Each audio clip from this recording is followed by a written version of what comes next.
Did you know that Ayrton Senna da Silva brought Audi to Brazil in 1994? Senna, besides being an exceptional driver, had a keen business sense. He was active in his career, negotiating contracts and fine-tuning his car. Thinking about the future in the 90s, he planned post-track businesses. His love for cars logically led him to the automotive sector.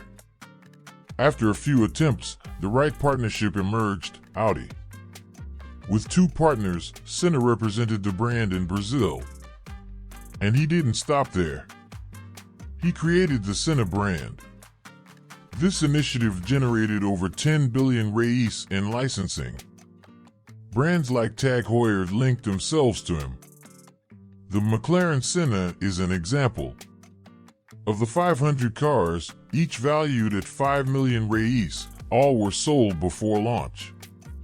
Cristiano Ronaldo was one of the buyers.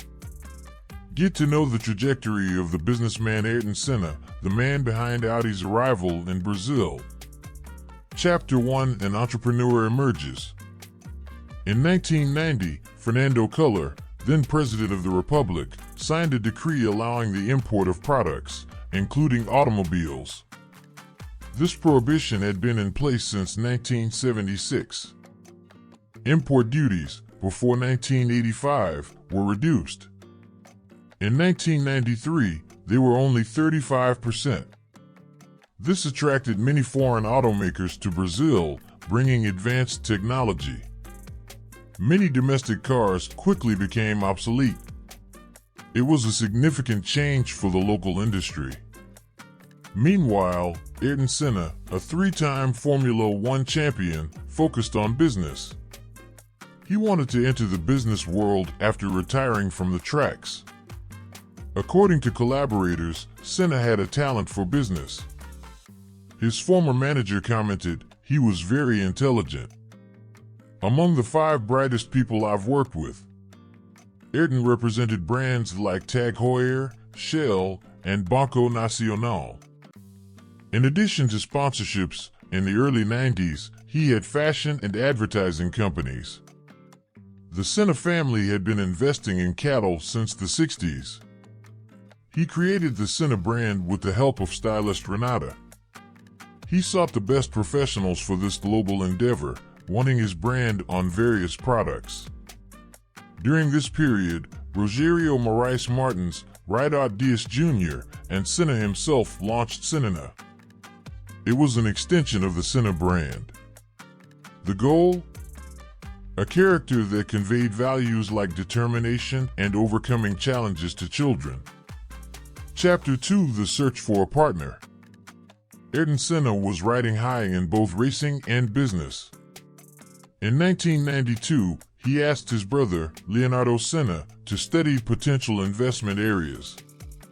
Leonardo researched various opportunities, from franchises to electronics. However, Ayrton's connection to Formula One suggested an automotive investment. This sector, promising in Brazil at the time, influenced the decision. But there was a challenge. The duo had little experience in car trade and importation. The solution? Partnering with an expert. They invited Uberjar Guimarães, known as Beira. Beira was from Rio Grande do Serra, a small town near Sao Paulo.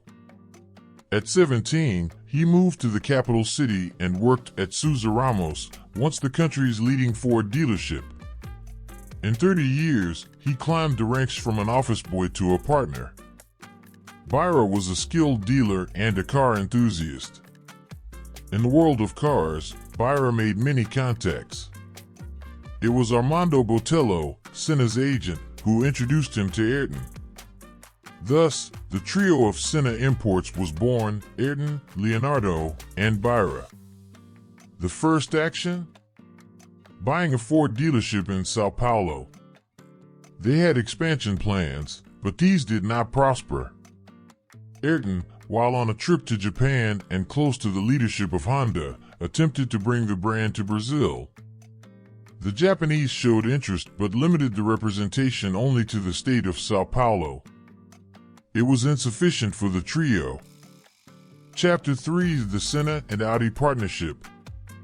The name Audi came up through Christian Shoes, an executive at Auto Latina, a joint venture of Ford and Volkswagen. At that time, many Brazilians were unfamiliar with Audi, raising uncertainties for the trio led by Ayrton Senna. Ayrton sought information about Audi, consulting Formula One colleagues, especially driver Gerhard Berger. Berger and other drivers saw Audi as the brand of the future. During this phase, Audi was innovating, with cars featuring advanced technology and superior design compared to rivals. Seeing the potential, the trio initiated negotiations. Simultaneously, Ayrton was in talks with Mercedes, as he enjoyed negotiating. Many believed Mercedes would be the chosen one. However, the offer again covered only São Paulo and was rejected. With no other major brands in the running, on November 18, 1993, a contract was sealed in Germany. Ayrton Senna and Audi formed a partnership. This contract transformed Senna's company into the exclusive importer of Audi in Brazil. In no time, cars from the traditional German brand were circulating in the country. To manage the import and launch, the trio devised an effective strategy. In March 1994, Ayrton unveiled the Audi lineup. The chosen location was a floor at Varig, at Campinas Airport. About 2,000 guests attended, with Joe Soares as the host. The event was grand, showcasing seriousness in the project. Audi and Senna Imports had extensive marketing plans. The goal was to quickly win customers and admirers. Ayrton used his influence to boost the brand, agreeing to feature in an article for Quatro Rodas magazine.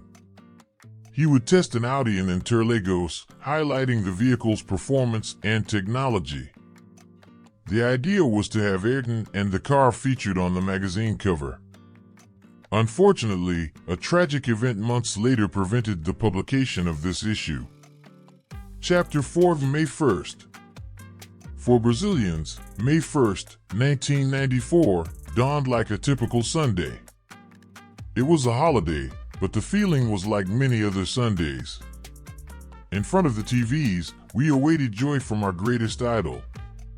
However, the unexpected happened. Senna, our national hero, was dead. His dream of promoting well-being and jobs for many Brazilians ended abruptly. Chapter 5: Moving Forward. British journalist Tom Rubathon mentioned in his book The Life of Senna an impressive piece of information. Ayrton Senna, the renowned three-time Formula One champion, had amassed a fortune exceeding $400 million. This amount came from his salary, sponsorships, and business ventures. The tragedy of Senna's death impacted his businesses. Specifically, the partnership of Senna Imports with Audi faced challenges. The continuity of Audi in Brazil became uncertain. Remaining partners and the brand questioned the future of the venture. However, after 3 months of reflection, Byra and Leonardo chose to persevere. In 1994, Audi's initial goal was to sell 600 cars in Brazil. Surprisingly, the number reached 1,470. In the following year, the brand stood out, leading the luxury segment with 3,072 vehicles sold. In addition to sales, intensive marketing strategies were applied. In 1994, Audi made its debut at the São Paulo Motor Show. A bold strategy occurred shortly before. They showcased the Avis concept car in Vale do Anhangabaú. This allowed many to admire the model without attending the event. In 1995, they innovated again, conducting a real-time crash test. And in 1998, they flew the TT car over São Paulo, landing in the Sambadromo. These actions, over 10 years, cost 150 million reais. These strategies strengthened Audi's image as a coveted brand. While Audi grew, other plans were unfolding. Leonardo and Byra were negotiating to represent Porsche in Brazil. There was already a verbal agreement and a signed letter of intent. However, Audi intervened, requesting exclusive focus on the new factory project. Determined, Audi invested 150 million reais in a factory in São José dos Pinhais. In December 1999, a new contract was signed. Senna Imports became Audi Senna starting in January 2000. Ownership was divided, 51% for Audi and 49% for Senna Imports. At the end of the year, the first car manufactured was the A3 model. Local production reduced costs and increased sales. In 2000, 85,998 units of the A3 were sold. The following year, this number grew to 11,521. However, not everything was smooth sailing. The Brazilian economy faced challenges, and Audi sales declined.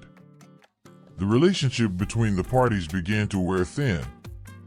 On March 17, 2005, Audi in Germany terminated the partnership with Senna Imports, taking over Brazilian operations.